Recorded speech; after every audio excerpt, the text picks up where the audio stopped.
네, 안녕하십니까, 박태희 셰프입니다.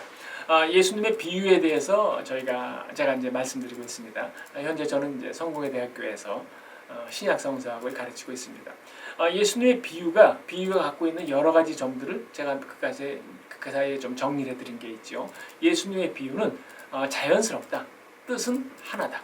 그리고 그 뜻을 들은 사람이 자기 나름대로 해석할 여지들이 상당히 있다. 뭐 그런 세 가지 특징을 말씀드렸고, 그 비유라는 게 고대 그레코 로만 시대의 문학 양식이다라는 것도 말씀드렸고, 이 비유는 굉장히 쉽게 풀이해야 되는데, 이유는 무엇이냐면은 예수님 주변에서 예수님 말씀을 들었던 사람들이 뭐 세리, 죄인, 창녀 이런 식의 뭐 난 놓고 기억자도 모르는 하층민이지 않았습니까? 그러니까 그런 사람들을 위해서 어떻게 예수님이 이야기를 하셨는가, 쉽게 할 수밖에 없지 않았겠는가, 그리고 하느님이 누구인가라는 뜻을 딱 하나 분명하게 일러주는 것, 뭐 이런 걸 말씀드렸습니다. 그래서 예수님의 비유가 한 40편이 있는데, 그 중에서 이제 오늘은 뭘 말씀드리냐 하면은 저절로 자라는 씨의 비유에 대해서 말씀드리도록 하겠습니다. 비유가 길지 않으니까 제가 우선 좀 읽어보도록 하겠습니다.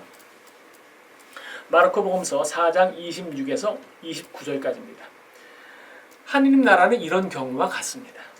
어떤 사람이 땅에 씨를 묻고 밤과 낮에 자고 일어나는데, 그가 알지 못하는 사이에 씨가 돋아나고 무럭무럭 자라납니다. 저절로 땅은 열매를 내는데, 처음에는 줄기, 다음에는 이삭에 가득한 나달을 냅니다. 그리고 열매가 익으면 그 사람은 즉시 낫을 냅니다. 추수 때가 가까워왔기 때문에.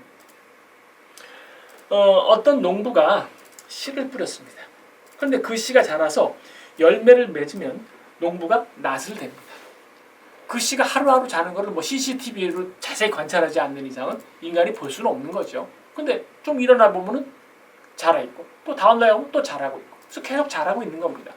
인간이 알지 못하는 사이에 씨가 자라는 것, 그거에 대한 얘기를 하고 있는 거고, 그리고 그 씨가 자라게 되는데, 그 자라는 것이 처음에는 줄기, 그 다음에는 이삭, 그 다음에 이삭이 낳치는 매다. 그러니까 낳치는 이삭이 낳쳐서 거기서 이제 나달을 거두는 거, 이런 과정을 예수님이 쭉 설명하고 있죠. 그러니까 농사를 짓는 사람이라면 누구나 알고 있는 이야기입니다. 그러니까 참으로 싱거운 물이죠. 예수님께서는 누구나 알고 있는 이야기를 뭘 그 비유라고 말씀을 하시느냐라는 거죠.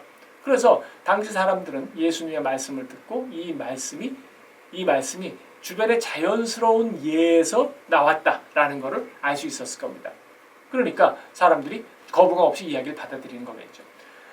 이 이야기에 담겨있는 하느님의 뜻이 중요한 겁니다. 이 이야기를 통해서 예수님은 하느님 나라의 어떤 면을 보여주려고 할까? 이 비유를 통해서 하느님이 어떤 분이라는 사실을 보여주려고 할까라는 거죠.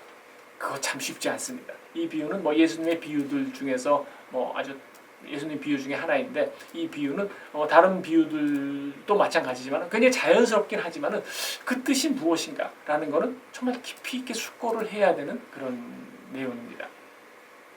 우선 성장의 이치가 있습니다. 우리가 살고 있는 세상에서, 이 세상은 하느님이 천지창조를 하신 때부터 그 이후로 그 다음에 또 아담이 타락을 했죠. 그런 식으로 해서 이 세상이 있는데, 이 세상은 점점 하느님 나라라면 점점 자라고 있습니다. 그런데 이 자라고 있는 것이 쫙 자라다가 끝까지 끝없이 퍼져나가는 것이 아니라 어느 날 꽉 차는 때가 옵니다. 그러면은 더 이상 자라는 것을 멈추고 하느님께서 이제 낫을 대는 거죠. 그러니까 성장은 있지만 이 성장이 끝까지 이어지는 것이 아니라, 영원히 이어지는 것이 아니라 이 성장에는 끝이 있는 거죠.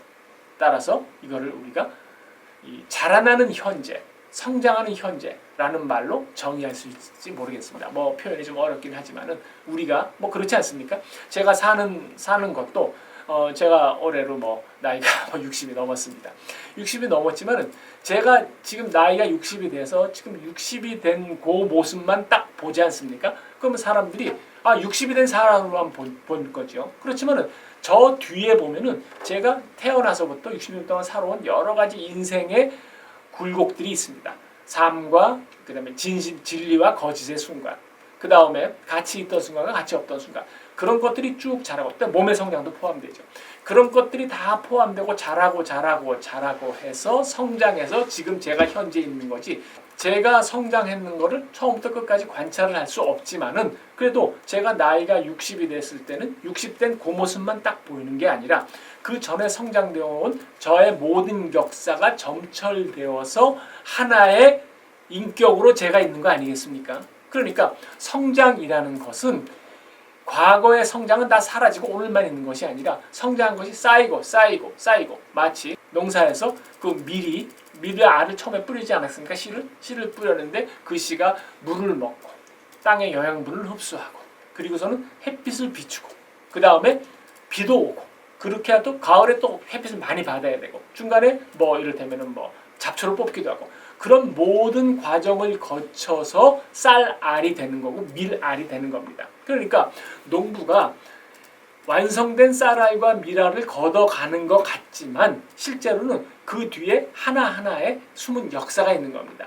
그러니까 예수님은 이런 걸 통해서 이 세상의 성장, 그 성장이 한나라의 성장이 돼서 결국 마지막에 하느님이 그 성장한 걸 거두어 가시리라 라는 그런 거죠. 그러니까 여기에는 성장의 이치와 종말의 이치가 들어가 있는 겁니다. 우리의 삶이 하루하루 이 세상에 하루하루 차곡차곡 쌓여서 그것이 마지막에 하느님이 전체적으로 그거를 수확해 가시는 것이 되는 겁니다. 그러니까 성장의 이치를 이 비유에 말하자면 뜻으로 볼 수 있겠습니다. 누구나 다 아는 거죠. 이걸 오늘날 우리 시대에 우리말로 어떻게 바꿀 것인가? 저는 이렇게 합니다. 아까도 말씀드렸지만은 제가 인생을 살아오면서 쌓아놓은 여러 가지 일들이 있습니다. 그 중에서 하느님이 좀 안 걷어가 줬으면 하는 일도 있습니다. 제가 거짓을 했던 거거나 진리에 어긋나는 행동을 했다거나 하느님의 뜻에 맞지 않는 행동을 한 경우가 있지 않겠습니까? 그런 거는 또 내가 상대를 완전히 미워하거나 증오했거나 그런 순간은 하느님이 좀 걷어가지 않았으면 좋겠다. 그런 생각이 듭니다. 그럼 나한테 뭘 걷어갈 것이냐? 하면은 제가 가치 있는 일이 했던 거, 아픈 사람을 위해서 어려운 사람을 위해서 눈물을 흘렸던 거, 주변 사람을 사랑했던 거 그런 거는 좀 기억해 주시기를 바랍니다. 제가 재산을 많이 가졌다던가 뭐 아침에 벤츠를 타고 오후에는 람보르기니를 타고 뭐 이런 거를 거둬 가시는 거 그게 저한테 무슨 의미가 있겠습니까? 그거보다는 제가 도움을 줬고 내가 그래도 참 사람답게 살았던 이런 걸 기억해야 되지 않겠습니까? 그런 것들을 모아서 결정체 형태로 하느님이 거두어 가신다라고 생각할 수 있겠습니다. 그러면 그걸 뭐라고 부를 것이냐 한마디로 저는 인격 혹은 인품이라고 부를 수 있겠습니다. 제 주변에도 연세가 드신 분들이 많이 있습니다. 그런 분들을 딱 만나보면 참 이분한테는 심오한 인격이 느껴진다. 참 이분한테는 참 나를 사랑해 주시는 그런 마음이 느껴진다. 그러면 저절로 그분한테 다가가고 싶습니다. 하느님은 그거를 거두어 가시지 않겠습니까? 그래서 저는 인품의 부활, 인격의 부활을 저는 굉장히 중요하다고 생각합니다. 제 평생을 살아오면서 어떻게 살아왔는가 하는 것을 결정체 형태로 모아서 하느님이 거두어 가실 것이다.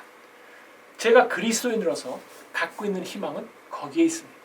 제가 열심히 사랑하고 열심히 남을 위해서 일하고 그리고 내 것 찾지 않고 주변 사람들 위해서 노력했다 라고 하는 경우가 있다면 그거를 하느님이 잘 기억해서 거두어 가주시길 바랍니다. 나의 삶을 어떻게 잘 가다듬어야 될까라는 거죠. 그래서 이 비유를 듣는 여러분들도 항상 마음속에 이 비유의 뜻을 한번 잘 생각해 보시기 바랍니다. 예, 감사합니다.